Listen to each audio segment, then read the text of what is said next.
So first, I will demonstrate how you can use a HTTP client like Postman or Insomnia or libraries like Axios to communicate with the Typesense server, and then I will show you how you can use the client library to do the same sort of things from client-side application. Okay, so let's begin with the Postman thing here. So in order to perform a search, you will have to send a request to the Typesense host. So in my case, the host is actually localhost 8108, and I have saved it as a variable within my collection for ease of use. So within my search query, I will have my host localhost 8108 / collections / books. Books is the name of the collection / documents, then / search. And after this entire URL, then I can pass my query parameters, which will be used for the search actually. So there are some required parameters, not some, two actually. So for a search to work, you will have to pass the Q parameter here. Q is what the user is inputting here. So if the user inputs something like I don't know, the alchemist, then it will be Q, okay, or the query. You can just put a plus in here if you want to make that safe. So this is what Q stands for, the query. And if you want all the documents within the collection, you can just use a star here. There is also another way of listing all the documents that I would like to show you. I guess it's here somewhere. It should be here somewhere. Yeah, retrieve a document. Yeah, so if you make this call without passing any ID, it will also return all the documents, but that will not be a search, that will be a retrieval. So if you use the retrieve function, it will be like a CRUD operation, so it will be a read. But a search is a different thing. I'll show you now. So let's search for everything on our database, and I will query by title. Now the query by, this indicates what, against which field the query should be matched. Okay, so let's say we want our user to search for the titles of the books, using the titles of the books. Okay, so when some user comes and types in the Hunger Games, Typesense will take that query and try to match it against one of the titles. Okay, one of the titles, and any matches that it finds, it will send back to you. So that's what query by is. Now keep in mind, you can use any field here, not just title, as long as that's a string or array of a string. So if I go back to my schema and I take a look here, title is a string, so I can search by title, I can search by authors, I can also search by image URL if I want to for some reason, but I cannot search by the integers or the floats. However, they have their own use cases that I'll demonstrate soon. So we can only search using the string fields. Okay, so I will just use title by default, but I will also demonstrate authors as well. All right, let's go ahead and make a search here. So I will search for Harry Potter, and let's send it off. Yeah, so this is my search results. Okay, so Typesense has found 48 results for Harry Potter, and I hope you guys can see this clearly. It's a long response here, but I will try my best to explain it by collapsing each of them. Just give me a moment. Let me collapse them. Highlights and text switch. And then out of page and request params. Okay, So this is what a typical response from the Typesense server looks like. So ignore the facet counts for now. I will get back to it later. So found 48 means that Typesense has found 48 results for Harry Potter. Okay. So the hits array actually contains the books or the documents it has found for Harry Potter. I will get into it a bit later. Then there is out of, so there are total 9,979 books in our database, and it has found 48 out of that. There is page 1. Well, the response from Typesense can be actually paginated. Okay, so we are on page 1 right now, and by default Typesense returns 10 results within a page. We can change that, and we will change that a few moments later. Typesense also sends back the request params that you have sent off to it. There's certainly usage for that, and also how long it took to do the search. 3 milliseconds. That's blazing fast, to be honest.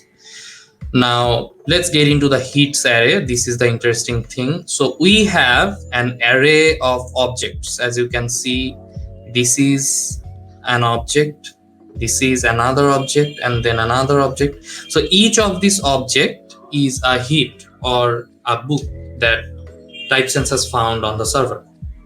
So here is the list of authors for the first book. There is the author's facet. Again, just ignore faceting for now. There is the average rating. There is an ID, image URL, publication year, and all those other information. There is also a title. Now here is highlights. Okay, so highlights is a snippet of HTML code that shows you all the places where Typesense could match one of the words that you have sent off. So in our query string, we have sent Harry and Potter. So Typesense is saying that, hey, I tried to match the tokens Harry and Potter against the title field, and this is the matches I have found.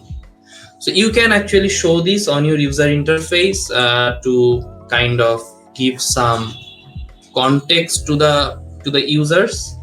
A good example can be if I go to dev.to right now, I create a post and I go to add, I type TypeScript. So you can just do something like that. So you can do a line here that shows all the matches. Okay, so yeah, that's what highlights are for. And then there is text match. Well, I'm not sure what this is. Maybe the number of texts that Typesense could match. I'm not sure about this one particularly. I haven't used that. So yeah, that's what a typical response from Typesense looks like. Now, by default, I hope that you remember that Typesense will sort the fields, sort the records according to the ratings count. But if we want to override that, let's say we want to sort by the average rating and in descending order. Okay, so the books that are rated higher will come higher on the list. Let's see how that looks.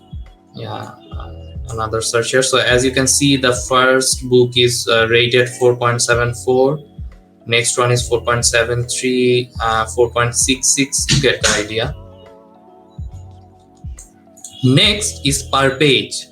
So I have said that by default Typesense returns only 10 results per page, but we can override that using the per page parameter. It can be anything, 5, 15, 25, whatever you want. So let's try 25. Now we will get a lot of books here. 25. Okay, so that's it. You can also query by other fields. So instead of title, I can put authors here, and instead of Harry Potter, I will just put Rowling here. Then, so yeah, I'll get all the books that were authored by J.K. Rowling, and I'll also get the Cuckoo's Calling, which is a very good detective novel by the woman. Everyone should read that. I don't know, it will be there somewhere. So you get the idea, right? So that you can query by any string fields on your schema. Okay. Apart from regular searches, there is also weighted search. So what this is, let's say I would like to search not only by title but also by authors. Okay, so it's really useful in cases where you have like a blog site. So you want to let the user type in Python, and you will return search results with Python in the title as well as in the excerpt maybe. Okay, so in that scenario, what you can do is you can go query by title and you can put excerpt there, excerpt. So what Typesense will do, Typesense will not only look into the title but also in the excerpt. Then you can adjust the weights or the priority. So I will say Typesense that the weight of excerpt is 2 and title is 1. So Typesense should kind of prioritize excerpt over title. So that's how weighting works. So if you have multiple fields here, you should use weighting. Now, two fields can have the same weight. Okay, so they can have the same priority, 1, and then maybe if I type in image URL here, that can be given 2. That can be done. So this is nothing you should be memorizing because it's all available on the Typesense URL. I will just leave the links. If you go to documents and if you go to search and scroll down, you can actually get a list of all the possible arguments that you can send to Typesense here. So I am just demonstrating some of the most common ones, but there are a lot that you can do using Typesense. Okay, so that's weighted search. Let's look for Harry Rowling. So yeah, I'm getting results of all the books written by J.K. Rowling and also the Harry Potter books. Yeah, Harry Potter boxed set. Okay, that's how it works. Okay, then there are the filtered search. So it works a lot like the regular searching, but you can filter the results using other parameters as well. As an example, I would like to find all the Harry Potter books that are rated more than 4. So if a book is rated higher than 4, it will be listed on the results. So I'll just send it off, and you can see that only Harry Potter books that have rating higher than 4 will be listed here. So you can use filtering to get some pretty amazing results. As an example, if for some reason I don't like J.K. Rowling at all, I can just exclude her from my search. I can say filter by where author, then there is a colon here, and then not equals to J.K. Rowling. So where author is not equals to J.K. Rowling. Send. Could not find a filter field named author. Oh, sorry. It has to be authors. So that's an array.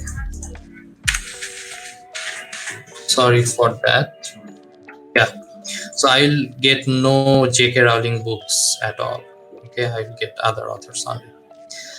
You can also combine multiple filters together. So you can say that I don't want books from J.K. Rowling. Also, I only want books that are rated higher than 4. That will work as well. So you can get some pretty amazing results by tuning your searches. Okay. So that's it. Then finally, there is grouped search. So what this lets you do is it lets you group the search results using another field. So if I group my search results using authors, as you can see, inside the documents, I will get first authors Bill Watterson. Then I'll get the book Complete Calvin and Hobbes. If an author has multiple books, I should get that as well. Yeah, here is the group. Let's just collapse this one and this one. So for some reason it's not.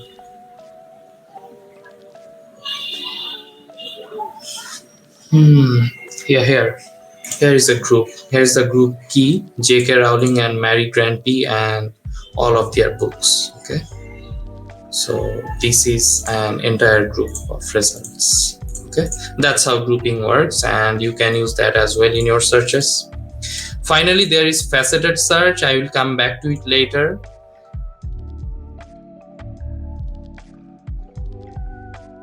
Go to my repository, clone this, and this is a Vue application. Here are all the instructions to start that, and you can use that to test out your Typesense skills. Okay, so I already have all my dependencies installed using npm install, so I can go ahead and npm run search. I hope it doesn't die.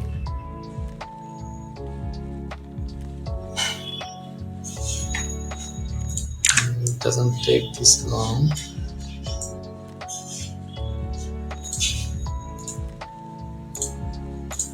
Oh yeah, it's been built.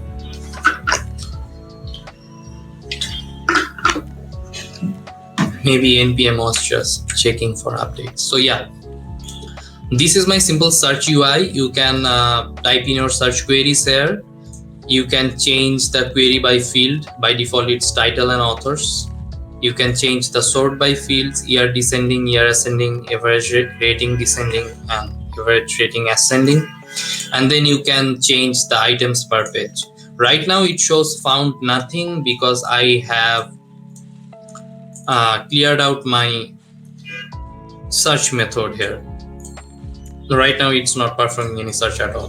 So let me just give you a quick run through of this entire application and how it's working. So I have an input here. This is my search box, and it's bound to the query data here. So whatever I write inside this will be inside my query. Okay, so if you have worked with Vue or React, you should be familiar with this. Okay, so if I write Harry Potter, as you can see, it updates the query variable in real time. So that's what it does. Now the title, the query by, sort by, and items per page is also bound to query by and sort by and per page. So by default per page is 10, but if I change it to 20, it will be updated in real time. That's what reactivity looks like. Then if I change it title to authors, from title to authors, the query by will change, and same for the sort by. If I give it year descending, it will become publication year descending. Okay, so that's how this input part is working. I hope this is understandable. If you are from a React background, I believe there are similar things that you can do, like the key up event and the change event. So I have only worked with Vue, so that's what I've got here. So finally, there is a card component used for listing my books. I will show it to you now.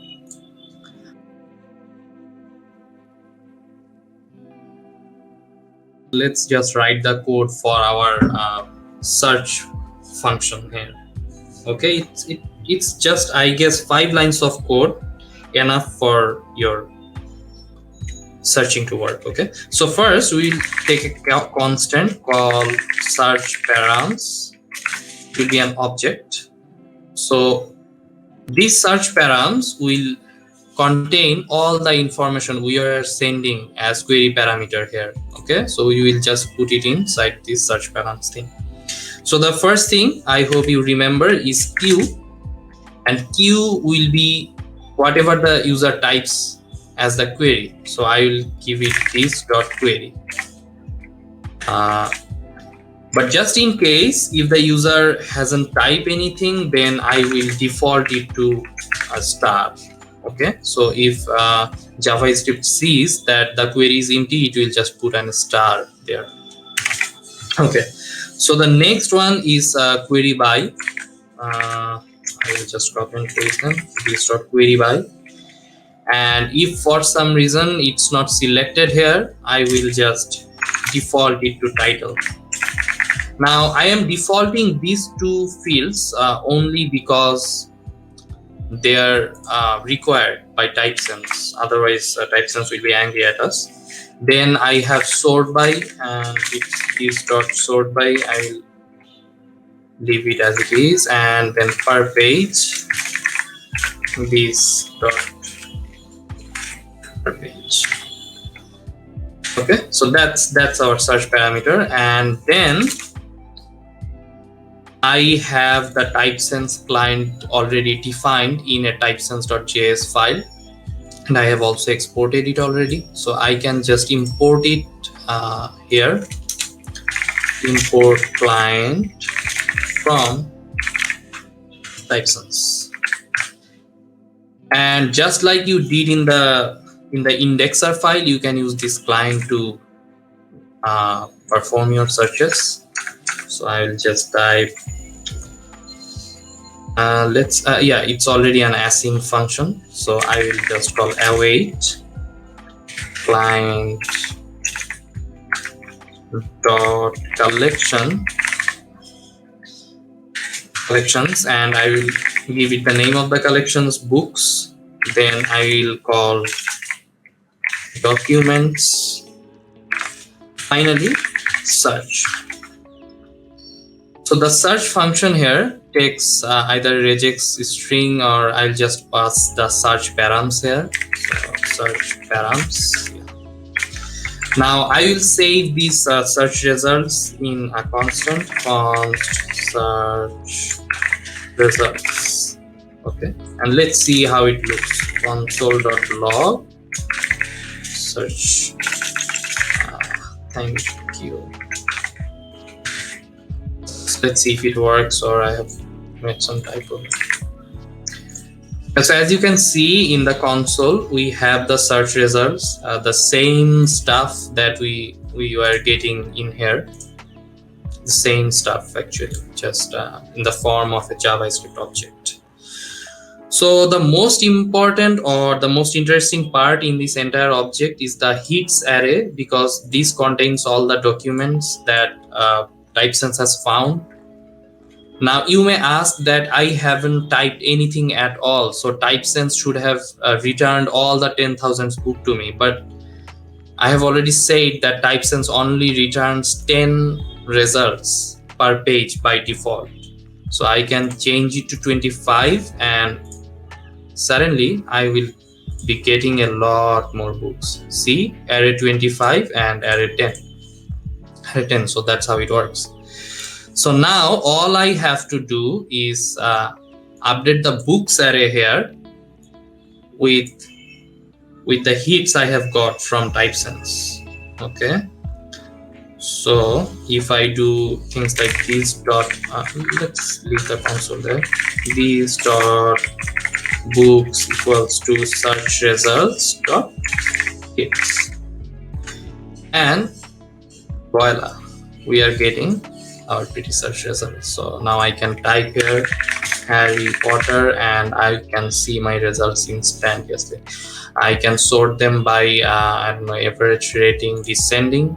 So yeah, I should have outputted the ratings here, and maybe I just forgot. Sorry for that. So I'll just use here descending. So 2016, 15, 15, 14, 14, 12, and things like that. So I can also search by authors. So I will just say Rowling again. Her name is easy to spell. Yeah, I will get all the books from J.K. Rowling. I can increase to 25, and I will get more books here. Okay. So you can come up with all sorts of interesting search results, search user interfaces by simply using the client libraries provided by Typesense. So I hope that you can see how easy it is to make a functional search UI using Typesense. Maybe you can just do it within 10 minutes, okay, if you know Typesense well. So that leaves us with only the concept of faceted search.